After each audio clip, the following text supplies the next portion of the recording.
আসসালামু আলাইকুম রাহমাতুল্লাহি ওবারাকাতুহু। পাক শিল্পর পক্ষ থেকে আজ নিয়ে আসলাম পটল দিয়ে ইলিশ মাছের ঝোল রান্না।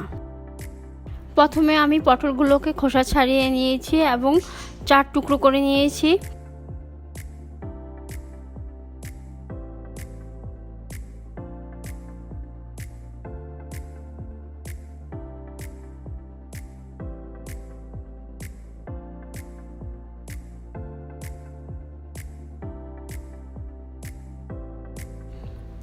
ইলিশ মাছগুলোকে ভালোভাবে কেটে ধুয়ে পরিষ্কার করে লবণ ও হলুদ মাখিয়ে নিয়েছি। চুলায় কড়াই বসাইছি, তারপর তেল দিয়ে দিব এবং তেলটা ভালোভাবে গরম হলে মাছগুলো মচমচা করে ভেজে নিব।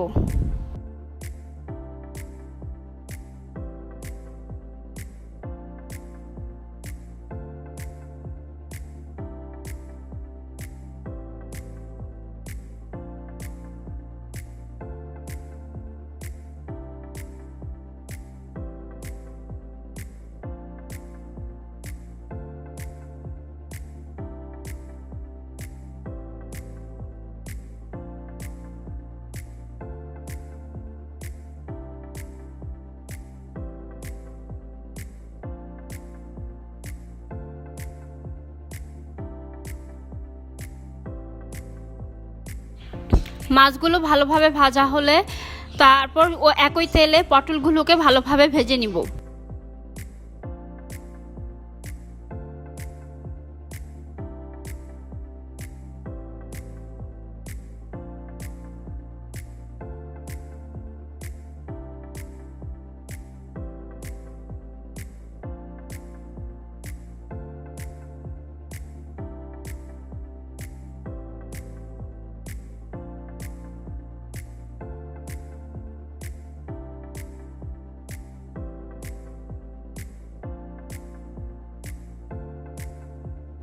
পটলগুলো ভাজা হলে অল্প একটু পটল ছিল, তার সাথে আমি লম্বা লম্বা করে 2টা আলু কেটে দিয়েছি এবং তা হালকা ভেজে নিব।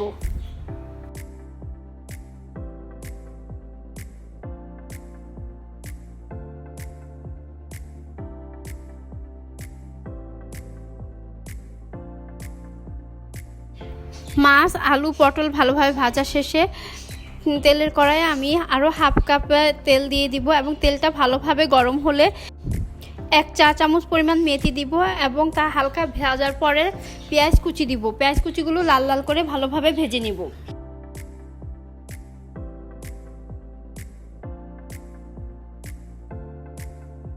পেঁয়াজ ভালোভাবে ভাজা হলে স্বাদ মতো লবণ দিয়ে দিব, সামান্য আদা রসুন বাটা দিব এবং হলুদের গুঁড়া দিব। তা হালকা ভাজা হলে সামান্য পানি দিয়ে মরিচের গুঁড়া দিব।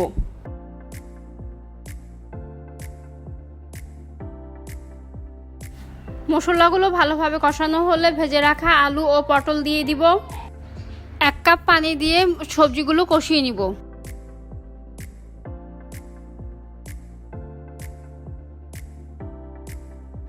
সবজিগুলো ভালোভাবে কষানো হলে এবার ডুবো করে পানি দিয়ে দিব এবং তা ঢাকনা দিয়ে দিব এবং তা উল্টানো পর্যন্ত অপেক্ষা করব। ভালোভাবে উল্টালে ভেজে রাখা মাছগুলো দিয়ে দিব ও ঢাকনা দিয়ে দিব। তরকারিটা শুকিয়ে আসা পর্যন্ত আমি ঘর গুছিয়ে ফেললাম। নতুন নতুন রান্না পেতে আমাদের পাক শিল্প চ্যানেলটিকে সাবস্ক্রাইব, লাইক ও কমেন্ট করে আমাদের সাথে থাকুন।